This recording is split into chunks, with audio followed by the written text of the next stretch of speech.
आप we don't want you to be tackling with Pakistan, और हम क्या आर वी ऑब्लाइज्ड? देखिए, पाकिस्तान जब हम नाजिबुल्लाह को सपोर्ट कर रहे थे, हमने बड़ा सपोर्ट किया नाजिबुल्लाह को। हमको अमेरिकन ने बोला कि नहीं आप बंद करिए, और हमने बंद कर दिया। हमको अमेरिकन ने बोला कि आप ईरान से ऑयल नहीं लीजिए, और हमने बंद कर दिया। चीन झपट के पहुंच गया और वो डिस्काउंट रेट पे वहां से तेल ले, और ट्रस्ट पूरा ईरान का ट्रस्ट आपको जीतना बड़ा मुश्किल है। My country comes first, always and every time. हमारे इंटरेस्ट क्या है, they come first. I don't think we have to give precedence to American interests. If America wants peace between India and Pakistan, we are not supposed to oblige. I mean, I don't see the compulsion to oblige. Logic, military logic dictates. देखिए, अगर what is the problem in Afghanistan? The Pakistan Army and the ISI. बहुत सारे लोग कहते हैं we don't have contiguous borders with Afghanistan, इसलिए साहब हम कुछ कर ही नहीं सकते। हम अपनी UN peace keeping force Somalia में भेज सकते हैं, इथियोपिया में भेज सकते हैं, हम मर जाएंगे अगर हम जा जाए। क्या बकवास है यार।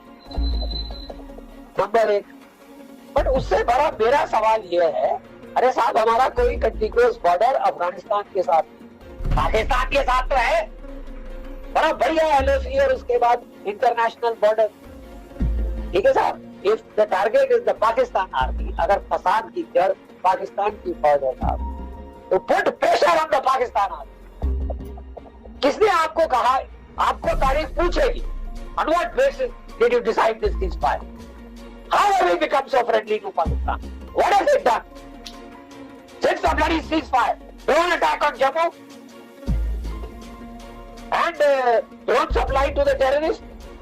आए दिन ड्रोन पार कर रहे हैं, ये नया तरीका उसने कर दिया था, क्योंकि उसको चीन से ड्रोन मिले हैं, तुर्की से ड्रोन मिले हैं, और अब उसको जो है गिफ्ट हो गया है अमेरिकन 3 लाख हथियारों का, जो अफगानिस्तान की फौज को दे दिए गए थे, जिसको अमेरिकन ने लड़ने नहीं दिया, आदेश दिलवाया गाड़ी से, और फिर गाड़ी को बोला तू दबा होता, वो तो चुपचाप चला गया बेचारा।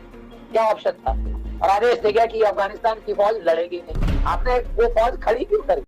इन सारे ऑपरेशन में सबसे अहम ऑपरेशन जो था वो इंटेलिजेंस ऑपरेशन था।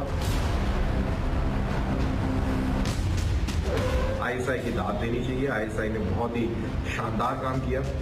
उन्होंने जितने भी ये प्रोविंसेस के जो गवर्नर्स थे, जितने भी वहां पे वॉरलॉर्ड्स थे, उनके साथ में सांठगांठ बिठाई, उनको अपने साइड में लिया, और यहां तक भी सुनने में आ रहा है कि अफगानिस्तान फौज के जर्नैल तक उन्होंने तोड़ लिए और उनको भी अपने साथ मिला लिया।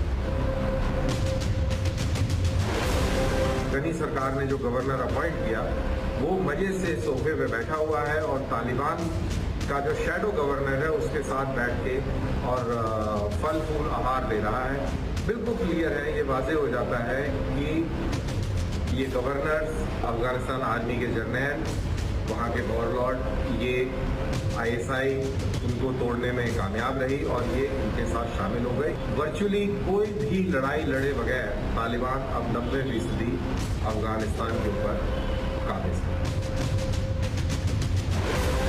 वहीं हेरात के अंदर, हेरात के शेर माने जाने वाले इस्माइल खान, वो भी तालिबान के साथ खड़े नजर आए, और सुनने में आया है कि वो भी तालिबान के साथ मिल चुके हैं।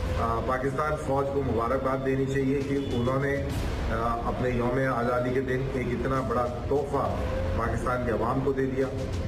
और भारत की स्थिति इस समय बहुत ही गंभीर है। एक उस तरीके से है जैसे कि गली में एक लड़का 2 गुटों की लड़ाई में खाम पिट जाता है और रोते रोते अपने घर आ जाता है। तो बिल्कुल 2 बड़े शक्तियों के बीच में, इलाकाई शक्तियों के बीच में झगड़ा चल रहा है।